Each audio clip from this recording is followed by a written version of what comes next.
as a follow-up to that, did that kinda change your mindset too of regarding how you lived your professional life as a wrestler? Like, was it like, "Wow, I've been in the gears of it all, working constantly, and then I have this time off." Did it kinda be like, "I don't necessarily need wrestling to kinda define me"? Did that kinda put a different perspective on your career for you itself coming in? If that I makes don't sense. think so. I think that my mind was always home, at least from my perspective, where some of the guys can't wait to leave their family and get out on the road. Some of the guys can't wait to leave the road and get back to their family. And even though I had like a shitty marriage and stuff, I had the perspective of thinking I'm going to treat this home life as if that's the real deal that's always going to be there. That's what I'm investing my everything into. And then this is work. Everyone, my friend, I'm sharing a ride with you one day. We're friends. Next week, hey, where'd Dom go? Oh, we got fired. Oh, Oh, well, that, okay. that happens all the time. So, your family doesn't leave. Well, sometimes they do, but I mean, it's like, as far as that goes, though, I had that in mind. Like, I never felt like I was untouchable. Every time they do the mass firings, and people are like, I can't believe so and so got released. I always got to laugh inside because I never felt that way about myself. I never would have been like, oh my god, they had all these plans for me. They said we were going to be doing this, and then boom, all of a sudden they don't have anything for me. What the me and my talent? Like I never ever felt that way. I think that takes a big ego. And so the people that let themselves get like that, I see how easy it would be. It's hard to navigate those waters and trying to balance between believing you're the best and then acting like you really believe you're the best when you're, backstage or when you're out there. And it's difficult for a lot of people to navigate that. And so I never thought, I would be more like, oh, I didn't get fired. All right, that's cool. You know, Yeah, yeah. It's like you can always expect, like, you never know, you just don't know. yeah. So I felt like when I was injured and got to stay at home, I felt like that was bonus time of being home.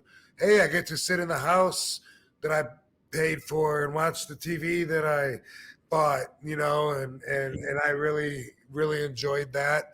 And I was so tired of being in a different town every single day and flying and going through the airport lines and renting cars, and that the monotony of the job had burnt me out so much that I fucking loved it. I loved the whole 12 months that I was home, and I did rehab. Obviously, I did pro athlete fucking intense rehabs and then I did pick right up where I left. Boom, went right back to it. You never heard me complain about the frog splash, banging my knees up or anything after I went back at the end of 2005. So I'm glad that I did it the way that I did. But I always felt like I was away when I'm on the road, not when I'm home. Yeah. That's interesting. Because, Well, like, yeah. the thing that makes me think when you mentioned Kenny Omega getting injured, hasn't AEW had a lot of injuries? Doesn't Oh, it? yeah. Doesn't it kind of give some credence to the maybe the guys are given too much power to do what they want, and somebody should tell them to stop doing so much crazy?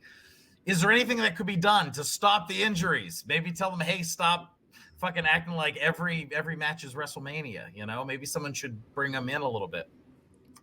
Well, I mean, I don't have enough information to act like I know what what hurt him or whatever. But I know when I broke my ankle, it was a simple baseball slide. Simplest moves, and a lot of wrestlers tell me that that's the way it is. They do all these high risk moves, diving, flipping, but it's simple baseball slide. You roll that ankle underneath, and it fucks you up. And so my ACL, I actually injured it first by slamming my knee into the cement. And then my ACL was just withering away until it finally snapped. when I just landed. It was a roll over the Bastion Brothers back from a backdrop. I landed on my feet and just landing, bam, it snapped. And I couldn't bend it or straighten it. It was like stuck at an angle. So, I was very limited with what I could do. And I know just Kenny kind of implied that it almost was like wear and tear, it seems like, on his body. Like he's been putting it off, and finally he was told he couldn't fight through the pain anymore. So yeah, he didn't disclose what exactly it was, and he was set to. Him and Jericho were pretty lined up to face Ricky Starks and Big Bill at this upcoming pay-per-view. So I think this was kind of unexpected almost. So he didn't disclose anything particular exactly what was wrong with him.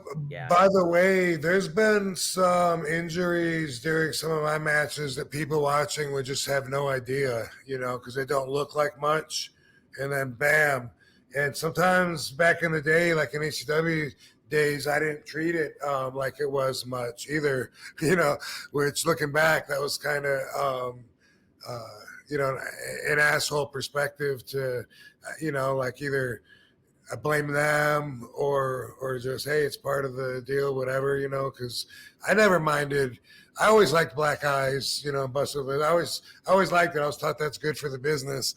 And so I never minded it when I looked like that. But I'm referring to some things such as Ronnie, people that aren't wrestlers that come to mind right now, like Ronnie, the Atlas security guy. One time during a pull apart, I was like diving, trying to get by him, and he's just, put his arm out to try to stop me, and it pulled his fucking bicep, and like for the rest of his life now, like he's fucked. His biceps like all shaped, and like we bonded over that. But when it happened, I don't even think I really, acknowledged it that much. It was kind of just like, hey, you should stretch more. I kind of think that's how I felt back then. And like I said, I'm not, that much of a dick now. And I've talked to him about that since then, because he showed me like the scars and the pain that he's gone through. One time I took Doug Furness in a double chicken wing face buster that I used to do.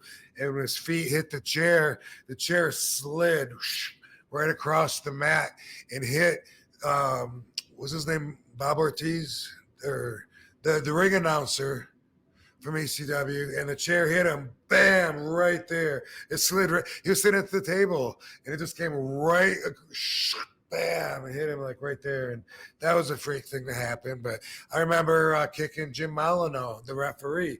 I think I broke his nose. It's there's been a lot of camera guys, just people that have been like around, and you wouldn't know watching the match at all. But to that person, they're gonna always remember that. They're not gonna forget that. Yeah.